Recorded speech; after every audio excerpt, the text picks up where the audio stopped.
Yeah.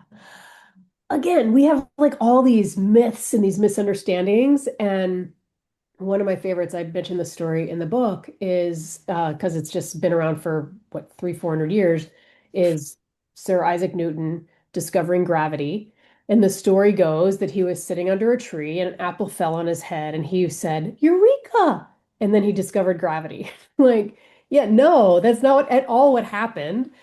He'd actually, at this point, he'd already, we do think that the apple really fell. We do think that he had an aha moment when this apple fell, but he'd already been doing all of this research. He, at this point in his career, had already invented calculus and was studying physics. And so this wasn't just some random moment he had. He was very intentional of trying to understand the physical world.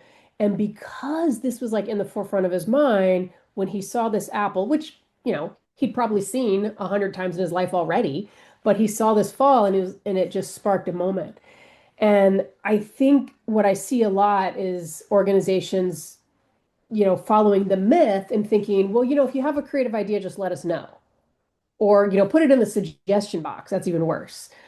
But there's no deliberate process around developing or being intentional about creative ideas, and there really needs to be. Otherwise,